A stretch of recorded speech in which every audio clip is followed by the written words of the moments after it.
네, 안녕하십니까. 퀀터스 이재민입니다. 오늘은요, 4월 5주차 시황 영상 찍어서 올리려고 카메라를 켰습니다. 이거 사실 제가 어저께 라이브를 했던 내용이긴 한데, 라이브보다 사실 오늘 다룰 내용이 되게 중요한 내용인지라 다시 한번 별도로 좀 녹화 방송으로 한번 다시 촬영하는 것으로 가이드를 잡았고요. 자, 오늘 시황 영상의 주제는 제2의 플라자 합의 가능성이라고 하는 거에 대해서 한번 좀 다뤄보도록 하겠습니다. 자, 일단 지난주 리뷰를 짤막하게 해야 되겠죠. 지난주 같은 경우는 저희가 관세가 유예된 이후에 계속해서 반등이 이어지고 있고, 실질적으로 지금 현재 꾸준히 그래도 S&P가 올라와서 지금 현재 5,500선까지 S&P 회복한 모습을 볼 수가 있습니다. 그래서 꾸준하게 지금 관세가 유예된 다음에 시장이 관세에 적응을 하면서 계속해서 올라오는 흐름을 계속 유지하고 있다 말씀드릴 수 있을 것 같고요. Fear and Greed 인덱스, 이게 이제 시장의 센티먼트를 표현하는 지표인데, 이것도 현재 지금 꾸준하게 상승하는 모습을 보이고 있습니다. 지난주까지만 하더라도 익스트림 피어였었는데, 이제 이번 주는 이제 피어로 그래도 회복을 했고, 계속해서 이 피어 앤 그레이드 인덱스가 회복이 되고 있다. 무슨 말이냐? 시장의 센티먼트가 갈수록 좀 개선이 되고 있다 라고 볼 수 있는 그런 지표들이 나오고 있습니다. 근데 그럼에도 불구하고 저는 사실 여러 가지 시황 영상에서 말씀드리긴 했지만, 실질적으로 저는 이 미국 주식의 반등이 찐 반등은 아닐 것이라고 봅니다. 이제 이러한 내용은 제가 지난주 시황과 이제 저희 채널에 있는 여러 가지 영상들에서 말씀드린 바가 있어요. 기본적으로 S&P 500이 관세 때문에 급락하기 이전에 이미 닷컴 버블 수준의 밸류에이션을 기록하고 있었단 말이죠. 그러니까 S&P의 전고점 한 6천을 좀 넘었을 때 수준에서 이미 밸류에이션이 닷컴 버블 수준이었습니다. 근데 그러면 여기서 반등해봤자, 그래서 전고점을 찍어봤자 닷컴 버블 수준 밸류에이션이라는 얘기인 건데, 그렇게 가는 게 합리적인 것이냐, 즉 다시 한번 닷컴 버블 수준의 밸류에이션을 받는 게 맞느냐 라고 했을 땐, 그러기엔 이미 시장에서 여러 가지 센티먼트 요인들의 손상이 컸었고, 뭐 예를 들어서 관세 리스크, 그리고 딥시크 이런 것들이 있었죠. 이런 것들 때문에 한번 미국 시장에 대한 신뢰가 한번 무너졌었고, 그렇기 때문에 다시 닷컴 버블 수준 밸류에이션 회복하는 데는 그런 센티먼트적 손상 요인도 있을 뿐더러 여러 리스크 요인들이 있죠. 아직 관세는 끝난 게 아닙니다. 그렇기 때문에 찐 반등은 아닐 것 같다라고 저는 계속해서 보고 있어요. 그리고 이제 이런 것들을 뒷받침할 수 있는 이제 증거들이 나오기 시작할 텐데, 대표적인 게 이번 주 같은 경우에는 사람들이 별로 이제 관심을 가지진 않지만, 수많은 기업들이 실적 발표를 합니다. 슈퍼 위크라고 저희가 부르죠. 여러 기업들이 실적을 발표합니다. 근데 사실 이제 이번 실적 발표에서 중요한 건 뭐냐면은, 이 실적 자체보다도 가이던스가 어떻게 나올 것이냐, 즉 이제 기업들이 향후 미래를 어떻게 전망하느냐라고 하는 게 더 중요할 겁니다. 왜냐면 이 관세 때문에 지금 현재 기업들이 지금 가이던스를 되게 좀 보수적으로 발표하는 곳들이 많고, 어떤 곳은 가이던스를 발표하지 않는 곳도 있어요. 그거는 무슨 말이냐면은 앞으로 실적이 안 좋아질 것 같다는 얘기를 하는 거죠. 지금은 이 관세로 인한 이 트럼프가 집권한 이래로 이 트럼프의 정책으로 인해서 미래가 어떻게 될 것이냐 훨씬 중요하기 때문에, 현재 실적보다는 가이던스가 훨씬 더 중요한 상황이다 라고 말씀을 드릴 수가 있을 것 같습니다. 그래서 현재 실적 발표하는 기업들의 가이던스가 어떻게 나오는지 유심히 보셔야 될 것 같고요. 그리고 또 마찬가지로 아무도 관심을 가지지 않지만 이번 주에는 고용 지표가 나옵니다. 이번 주 금요일에 나오고요. 금요일 날에 나오는 고용 지표 중에서 저는 특히나 주목해서 봐야 될 것은 여기 있는 U6 실업률이라는 게 있습니다. U6 실업률. 자, 우리가 실업률이면 실업률이지 U6는 무엇이냐 모르시는 분들이 많으실 텐데요. 설명을 드려보겠습니다. 이 U6라고 하는 건 뭐냐면은 저희가 광의의 실업률이다 라고 불러요. 이 광의 실업률이란 게 무슨 말이냐면은, 이 실업자에다가 불안전 고용자까지 더한 겁니다. 이 불안전 고용자는 무엇이냐? 이거는 실질적으로 풀타임 근로를 원하는데 풀타임으로 잡을 못 얻어가지고 파트타임 근로를 하시는 분들을 우리가 불안전 근로자라고 해요. 사실상 이들은 언제든 실직을 다시 할 수 있거든요. 왜냐하면 불안전 고용자, 즉 파트타임 근로를 하는 사람들이기 때문에 언제든 다시 잘릴 수 있어요. 그리고 실질적으로 그렇게 파트타임으로 전전긍긍 하시는 분들을 우리가 근로자로 보기 좀 애매하죠. 그렇기 때문에 이 사람들까지도 실질적으로 실업자다라고 쉽게 하는 걸 저희가 U6라 부릅니다. 이게 통상적으로 경기 상황 자체를 조금 더 민감하게 우리가 볼 수 있는 그런 지표 중 하나예요. 근데 이 U6가 지금 아마 대부분의 분들 모르실 텐데 이게 계속 오르고 있습니다. 지금 7.9%까지 올라왔어요. 이번에도 이게 오르느냐라고 하는 게 되게 중요해질 것이고, 그리고 우리가 일반적으로 실업률이라 부르는 거는 U1이라고 부르고, 이거는 우리가 장기 실업자 비율이라고 불러요. 이게 우리가 일반적으로 실업률이라 부르는 건데, 여기에는 15주 이상 실업한 사람들만이 집계가 됩니다. 그러니까 진짜 장기간 실험한 사람들이 되는 것이기 때문에 이거는 사실 이 U1 실업률, 우리가 즉 일반적 실업률이 오르는 시점부터 언제냐면은 이미 침체가 왔을 때, 그러니까 15주 이상 실업한 사람들이 늘어났을 때가 사실상 이게 증가하는 시점인데, 그때가 되면 이미 침체가 도래한 겁니다. 그렇기 때문에 약간 후행적 특징이 있어요. 그리고 이 U6 실업률이 올라갔었을 때, 즉 아까 말씀드린 불안전 근로자가 증가했을 때, 이제 이 사람들이 그 장기 실업으로 계속 이어져서 이게 결국엔 U1에 반영되는 구조거든요. 즉 U6가 U1에 어느 정도 선행하는 구조예요. 그러다 보니까 이번에도 만약에 U6가 올라간다 하게 되면 이제 진짜로 미국 경제가 좀 이제 고용시장이 좀 균열이 가는 그런 조짐으로 우리가 해석을 할 수가 있다. 그렇기 때문에 저는 U6 실업률을 이번엔 우리가 좀 주목해서 볼 필요가 있다 말씀을 드리고 싶습니다. 또 이제 오늘의 메인 주제입니다. 아무도 관심을 가지지 않는 한국 시장에서는 어떤 논의가 오가고 있느냐. 사실 저번 주에 우리나라 그 대표단과 미국의 대표단이 만나가지고 그 관세 협상이라는 걸 좀 했죠. 근데 이 관세 협상을 할 때 이런 얘기가 나왔어요. 환율 문제를 우리가 별도로 논의를 할 필요가 있을 것 같다. 그러니까 관세를 제외하고 환율에 대해서 별도로 우리가 논의를 할 필요가 있을 것 같다는 얘기가 지금 나왔어요. 이게 미국에서 사실상 공식적으로 얘기를 한 내용입니다. 근데 이게 진짜 저는 개인적으로 엄청난 나비 효과를 불러올 수 있는 이벤트고, 진짜 좀 이것 때문에 많은 게 변할 수 있는 이벤트인데 이거에 대해서 아무도 얘기하지 않더라고요. 좀 신기하답니다. 그래서 제가 오늘은 이거를 좀 본격적으로 말씀드리려고 하는데, 이 원달러 환율에 대한 논의가 대체 왜 중요한 것이냐 말씀을 드려보겠습니다. 미국이 우리나라랑 환율 협상하자고 얘기했던 게 왜 중요한 것이냐 말씀을 드려보겠습니다. 저는 이것이 제2의 플라자 합의의 서막이다 라고 저는 생각을 해요. 이 플라자 합의라는 게 무엇이냐, 이게 옛날에 1985년도에 미국 뉴욕 플라자 호텔에서 여기 제가 자료를 가져왔죠. 미국이랑 일본이랑 영국이랑 서독이랑 프랑스가 모여가지고 미국의 달러 가치를 내리고, 즉 약달러를 만들고 엔화와 마르크 가치를 높이자라고 하는 게 합의된 것을 우리가 플라자 합의라고 불러요. 그리고 이거는 기본적으로 여기 뭐라 적혀 있죠? 달러 강세로 무역 수지 적자에 허덕이던 미국이 일본과 독일을 압박해서 얻은 결과이다. 그래서 왼쪽에 있는 자료가 이제 플라자 합의 당시 사진이죠. 근데 여기 보시면은 여기에 나와 있는 플라자 합의 키워드, 우리가 어디서 많이 들어본 얘기죠. 미국의 무역 적자 축소, 그리고 약달러, 즉 달러를 약세로 보내버리자. 이거 어디서 들어본 얘기 아닙니까? 지금 우리가 하고 있는 얘기가 똑같죠. 사실 트럼프가 관세 정책을 시작한 이유는 뭐냐면은 자기들 나라의 적자를 줄이기 위해서예요. 그리고 약달러는 결국 뭘 원하는 것이냐면은 자기들 나라의 무역 적자를 줄이고 싶다는 거거든요. 이거 어디서 들어본 얘기 아닙니까? 지금 트럼프가 하고 있는 얘기가 똑같은 얘기죠. 즉 그때 당시에 플라자 합의가 일어났던 당시와 그리고 시대적 배경이 지금 현재 매우 일치합니다. 즉 그때 당시에도 미국은 적자를 줄이고 싶었고, 그렇기 때문에 플라자 합의를 해서 우리가 환율을 내려버린 거죠. 그러니까 그 미국의 달러를 약세로 보내버린 거죠. 그리고 지금 하는 얘기도 똑같은 얘기가 나오고 있죠. 자기들이 지금 적자를 보고 있으니까 환율 협상을 하자. 그래서 어떻게 하자는 거죠? 원화를 절상하자. 이건 무슨 말이냐면은 원화의 가치를 높이고 달러의 가치를 내려버리자 라고 하는 거거든요. 즉 약달러를 만들겠다라고 하는 게 지금 똑같이 얘기가 나오고 있다는 겁니다. 그래서 저는 이게 일종의 제2의 플라자 합의, 이제 사람들이 얘기하는 게 그거죠. 마로라고 합의라고 제가 그러죠. 이제 그 트럼프가 있는 리조트리 마로라고인데 마로라고에서 합의가 될 수 있다라고 하는 마로라고 합의에 대한 얘기가 지금 공식적으로 이제 처음 나오기 시작했다. 되게 중요한 얘기가 되는 겁니다. 근데 이번에는 옛날이랑 다른 건 이거예요. 옛날에는 한국이 포함 안 됐었거든요. 옛날에는 우리는 80년대마다라도 우리나라 경제가 그렇게 큰 편이 아니었기 때문에 미국이 굳이 우리나라를 불러서 환율을 논의할 필요가 없었던 거죠. 근데 이제는 한국이 미국이 얘기하는, 트럼프가 얘기하는 나쁜 나라 대상에 포함되어 있어요. 무슨 말이냐? 미국과 무역을 해서 흑자를 많이 보는 나라 중 하나로 포함되어 있습니다. 상위권에 들어요, 우리나라가.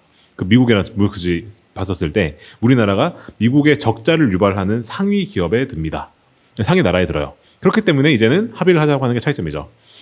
자, 그러면은 만약에 플라자 합의가 이루어지면, 즉 우리가 비슷한 일이 이루어지면, 즉 이제 합의를 해서 달러를 약세로 보내버리고 원화를 강세로 보내면 어떻게 되느냐? 즉 원화가 절상이 되면 어떤 일이 일어나느냐? 이것은 곧 환율이 급격히 내려간다는 얘기입니다. 그래서 실제로도 트럼프 일기 때도 이런 논의가 오고 갔었어요. 그래서 실제로 환율이 약 12% 정도 절상이 된 적이 있습니다. 이때는 환율이 1,200원 수준에서 1,070원 수준으로 절상이 된 전적이 있어요. 근데 옛날에 플라자 합의에서는 어떤 일이 있었느냐, 250엔 수준이던 엔화를 120엔 수준까지 절상시킨 전적도 있습니다. 진짜 엄청나게 내려버린 거죠, 엔화를. 그죠? 엔화를 엄청나게 강세로 보내버린 거예요. 이게 한 번에 가진 않았지만 꾸준히 해서 120엔 수준까지 절상을 시킨 전적도 있습니다. 그리고 제가 이거 관련해서 궁금해 물어봤어요, AI한테. AI가 요즘 이런 거 답변 되게 잘해주죠. AI한테 물어가서, 야, 지금 현재 미국과 한국의 무역 수지 적자 수준을 봤을 때 미국이 원하는 그 절상의 폭이 어느 정도일까? 너가 한번 계산해봐. 하니까는 이렇게 말해주더라고요. 최소 17%에서 많게는 49%까지도 절상을 시킬 수가 있다. 라고 얘기해 주더라고요. 즉, 그러면은 앞서 말씀드렸던 이제 이 플라자 합의 수준의 그 절상을 우리에게 요구할 가능성도 배제할 수는 없다. 라고 여기서 AI가 얘기를 해주고 있다는 말이죠. 자, 그러면은 그 말이 무슨 말이냐면은 이제 미국이 이 우리나라의 환율을 절상시키고 싶다. 원화를 절상시키고 싶다. 즉 무슨 말이죠? 환율을 내리고 싶다라고 얘기를 했지 않습니까? 그러면 그게 내려가면 어떤 일이 일어나느냐라고 하는 걸 우리 볼 필요가 있는데, 사실 이거는 너무 복잡한 문제라서 한 방에 정리하기는 어려워요. 근데 그럼에도 저희가 정리를 해보게 되면은, 특히나 과거 사례를 보고 어떤 일이 일어났는지 정리해보게 되면은 저희가 어느 정도 예측은 해볼 수가 있습니다.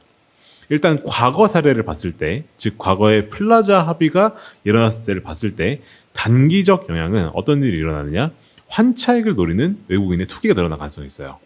이제 원화가 절상된다는 말이 나오는 것만으로도 외국인의 투기가 늘어날 가능성이 있습니다. 무슨 말이냐면은, 사실 우리나라 환율이 내려가잖아요. 즉 원달러 환율이 내려가서 어떤 일이 일어나느냐, 이거는 외국인 입장에서는 환차익을 본다는 뜻입니다. 환차익.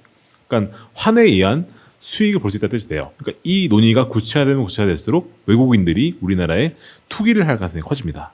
즉 주식시장에 투기를 할 가능성이 커진다는 거죠. 환차익을 노리고요. 근데 이게 장기적으로 봤었을 때는 이게 수출 기업의 경쟁력을 감소시키는 효과가 있습니다. 무슨 말이냐면은, 이미 우리가 그 원달러 환율이 절상되기 전에는 수출 기업들이 기본적으로 흑자를 보고 있었어요. 그러니까 우리나라 흑자를 보고 있는 거겠죠. 그건 왜 그러냐면은 가격 경쟁력이 있으니까, 우리가 이 수지 타산도 잘 맞고 경쟁력도 있으니까 수출 경쟁력도 높아진다게 되는 거죠. 근데 만약에 반대로 환율을 내려버린다. 그럼 어떻게 되느냐? 이때는 가격 경쟁력도 줄어들고 이제 우리가 무역에서 얻는 수지 타산, 즉 흑자의 폭도 줄어들어요. 그렇기 때문에 자연스럽게 수출 기업들이 어려워집니다. 근데 우리나라는 수출 위주의 경제 아닙니까?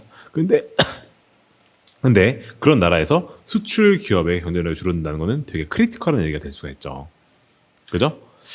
그래서 종합해서 일본의 사례를 보게 되면은, 앞서 말씀드린 단기적과 장기적 영향을 둘 다 종합해서 과거의 일본이 어땠느냐를 보게 되면은, 플라자 합의가 된 이후에 일본 정부는 금리를 내려버렸고 부양책을 단행했어요. 즉 돈을 쫙 풀어버린 거죠.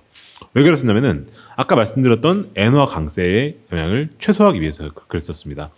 사실 엔화 강세로 가게 되면 아까 말씀드렸죠. 수출 기업이 위험해진다고요. 그러니까 그 수출 기업을 지원하기 위해서 금리를 내려주고, 그리고 온갖 부양책을 폈어요. 그리고 그렇게 되면은 약간의 외화 강세가 좀 이제 좀 그 누그러들기 시작하니까 그런 걸 최소화하기 위해서 금리를 내려버리고 부양책을 단행을 한 거죠. 근데 이렇게 해버리니까 어떤 부작용이 생기느냐? 일본의 1980년대 버블 경제를 만드는 데 일조해버립니다. 80년대 일본 경제가 진짜 버블이었거든요. 그때 이런 얘기가 오고 갔었죠. 도쿄에 있는 땅을 다 팔아버리면 뉴욕을 사고 남는다. 그죠? 미국 전체를 사고 남는다. 그런 얘기 있었단 말이에요. 그죠? 그런 식으로 엄청나게 버블 경제가 썼었는데, 그 버블 경제를 만드는데 아주 결정적 역할을 해요. 그래서 사실 여기 있는 게 이제 실제로 제가 그 문헌들을 가지고 온 건데, 실제로 무역 환경이 악화되다 보니까 일본 정부는 경기 부양을 해서 금리 인하와 부동산 대출 규제 완화라는 정책을 폈어요. 그래서 이제 부양책을 편 거죠. 근데 그 당시에 안 그래도 일본의 부동산 시장은 부동산 불패 시장이 있었기 때문에 더 상승했고, 그래서 사람들이 계속해서 남들이 돈을 버는 걸 보고 더 투자를 하는 이제 이런 악순환의 버블이 일어나게 되죠. 그래서 엄청난 버블이 일어났고, 부동산뿐만이 아니고 니케이도 엄청나게 올라갑니다. 니케이가 이제 일본의 지수죠.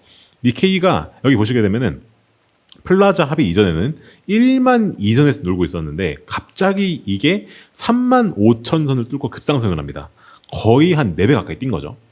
그러니까 말 그대로 버블 경제였어요. 지수가 4배가 뛰는 엄청난 경제였던 거죠. 엄청난 버블이었던 거죠. 근데 이걸 제가 왜 계속 버블이라고 부르느냐? 사실 아까 말씀드렸던 것처럼 우리가 그 환을 절상시키게 되면은 수출 기업의 펀더멘탈은 악화가 됩니다. 근데 단지 유동성 공급에 의해서만 상승이 일어나는 거기 때문에 이게 뭐죠? 이게 버블입니다. 즉 펀더멘탈은 안 좋아지는데 말 그대로 유동성 공급에 의해서 자산 가격만 오르는 현상이 일어나는 거기 때문에 이건 진짜 최악의 버블이 되는 거죠. 그래서 이 버블 경제가 계속 이어졌었고, 근데 그 경제는 결국 돌고 돌거든요. 그 89년도가 됐었을 때는 다시 일본도 금리 인상기를 맞았습니다. 이때는 미국이 더 이상 적자를 신경 쓰지 않는 시점이 됐어요. 이제 미국이 어느 정도 적자 문제 해결을 해서 이제는 우리 적자 문제 더 이상 신경 안 쓸래. 그런 문제, 그런 상황이 돼버린 거고, 그리고 경제 사이클이 돌아서 일본도 금리를 올릴 때가 온 거죠. 그러니까 금리를 올려버리니까 어떻게 되느냐? 아까 말씀드렸던 것처럼 그 사실상 유동성 공급에 의해서 주식이 올랐던 것이었었고 땅이 올랐던 것이었는데 이미 펀더멘탈 악화가 됐어요. 수출 기업들 경쟁력을 다 잃어버린 상황이었죠. 그러니까 금리 올리니까 어떻게 되죠? 유동성이 쫙 말라버리게 되고 그러면 자연스럽게 버블은 꺼지게 되죠. 그래서 버블은 붕괴해버렸고 그때부터 일본은 정말 엄청난 장기 불황에 들어가게 됩니다. 잃어버린 30년을 맞이하게 되죠. 그게 일본이 이 플라자 합의로 인해서 우리가 그 플라자 합의가 일어났을 때 어떤 일이 일어났었는지를 정리하게 되면 이런 일들이 일어났었다라고 우리가 볼 수가 있겠다라는 겁니다. 자, 그러면 과연 이번은 어떻게 될 것인가? 사실 이게 아직 논의가 시작된 단계이기 때문에 이게 어떻게 될지는 아무도 모릅니다. 근데 역사를 공부를 해보게 되면은 우리가 역사를 공부하는 이유는 무엇이냐? 이것 때문에 그런 건데 역사를 공부를 해봐서 우리가 현재와 무엇이 같고 다른지를 봐야 되거든요. 근데 그때랑 지금이랑 소름 돋게도 비슷한 부분들이 많이 있긴 합니다. 일단 첫 번째로 국제적 정세. 지금 트럼프가 적자를 줄이겠다고 하고 있죠. 그때 당시도 그랬습니다. 그때도 미국이 적자를 줄이는데 진심이었어요. 그러면서 환율 논의하자고 하는 것까지 똑같습니다. 현재 상황이. 그리고 한국은 지금도 우리도 지금 현재 부동산에 불볕이 나와 있죠. 그죠? 만약에 여기서 우리가 그 금리를 내려버리고 대출을 푼다 하면은 제가 봤을 때 장담하는데 여기 계신 이 영상을 듣고 계신 대부분의 분들도 아마 집을 살려고 하실 겁니다. 그 정도로 우리나라는 현재 지금 이 부동산 불볕이 되게 심해요. 근데 그런 상황에서 때마침 지금 무슨 얘기가 오가고 있느냐? 우리나라가 지금 경기가 안 좋으니까 어떤 얘기가 나오고 있죠? 금리 내려야 되고 부양책 펴자, 즉 추경을 하자는 얘기가 나오지 않습니까? 그죠? 그것까지도 그때 당시에 일본과 너무나 유사하다는 거죠. 그렇기 때문에 이게 정말로 예전과 비슷하게 흘러간다면 우리가 앞서 말씀드렸던 그러한 시나리오대로 흘러갈 수가 있는 거죠. 즉 버블 경제가 일어날 수가 있게 되는 거고, 버블 경제가 일어나면 어떻게 됩니까? 사실상 버블 경제긴 하지만은 그래서 이게 안 좋은 건 맞지만 어쨌든 자산 가치가 오른단 말이죠. 그래서 한국 시장과 부동산이 정말 역대급으로 폭등할 가능성이 생기고 있다는 겁니다. 진짜 제가 좀 볼드하게 말씀드리는 건데 코스피가 8천을 가는 게 꿈이 아닐 수 있어요. 8천이면 되게 높아 보이시죠? 현재 코스피가 2,500이거든요. 근데 여기서 3배 좀 넘게 뛰면은 그게 8천 가는 겁니다. 근데 니케이가 버블 경제 당시에 엔케리 버블 당시에 플라자 합의 버블 당시에 그 당시에 10,000에서 35,000까지 갔다고요. 그러면 8천 가는 게 꿈이 아닐 수도 있다는 얘기고, 사실 그게 말이 되는 게 사실 코스피가 지금 2,500선인데 지금 PBR이 0.8선입니다. 여기서 3배 뛰어봤자 PBR 2.45 그 정도 돼요. 그것만 되더라 밸류에이션이 그렇게까지 높은 편이 아니라는 거죠. 그래서 사실상 추경이랑 원화 절상으로 인해서 외화 유입이 일어나서 유동성이 만들어내는 그런 장세는 사실 우리가 막을 수 있는 게 없습니다. 그냥 그때는 진짜 말 그대로 모든 게 다 오르는 장세가 와요. 그렇기 때문에 그런 일이 일어나는 게 정말로 꿈이 아닐 수도 있다. 한번 볼 수가 있겠다는 거죠. 근데 장기 관점에서는 이거는 정말 우리나라에 있어서 정말 최악의 시나리오입니다. 왜냐하면 이렇게 되면은 아까 말씀드렸던 것처럼 수출 경쟁력이 줄어드는데 우리나라는 기본적으로 수출이 없으면 먹고 살 수가 없는 기업이죠. 없는 구조가 되어 있죠. 수출 기업 가지고 우리도 먹고 살지 않습니까? 수출이 우리나라를 이끄는 그런 건데 그 수출 기업의 경쟁력이 줄어든다. 그리고 버블이 끼는 거는 이건 언젠가 붕괴할 거란 말이죠. 그렇기 때문에 장기적으로는 결코 좋은 게 아니고, 그리고 이미 우리나라는 장기적으로 저성장 경제 국면에 들어가 있어요. 우리나라는 이제 출산율도 낮고요. 그죠? 노동 생산성도 매우 낮은 편이죠. 그렇기 때문에 일본보다도 더한 쇠퇴를 맞을지도 모르는 상황이에요. 지금 현 단계에서. 만약에 버블이 끼고 이게 붕괴한다고 한다면, 여기서 수출까지 붕괴한다면 정말 일본보다 더 큰 쇠퇴를 맞을지도 모르죠. 그런 일이 일어날 수 있습니다. 이거는 예전과 비슷하게 흘러간다면이라는 걸 가정했을 때 드린 말씀인 겁니다. 근데 이게 아직까지는 초기 단계이기 때문에 이게 어떻게 흘러갈지는 아직까지 아무도 모르긴 합니다. 근데 지금까지를 종합해 봤을 때 비슷하게 흘러갈 가능성이 높아는 지고 있다. 그렇기 때문에 우리가 대비는 해야 된다. 말씀을 드리는 거고, 이런 것들을 계속해서 제가 지켜보고 업데이트 드리는 게 제 일이기 때문에 이런 것들을 계속해서 제가 업데이트를 드릴 수 있도록 앞으로도 준비를 해보도록 하겠습니다. 그렇기 때문에 저는 개인적으로 퀀트를 통한 대비가 필수적이다라고 보고 있어요. 특히나 지금은 뭐 트럼프도 그렇고 여러 가지 그런 요인들 때문에 블랙스완 가능성이 지금 진짜 맥시멈이라고 보여집니다. 그렇기 때문에 퀀트를 통한 분산 투자 했지, 이런 것들이 매우 매우 필수다라고 저는 보여지고 있다 말씀을 드리면서 오늘 메인 컨텐츠 여기서 마무리하는 걸 하고요.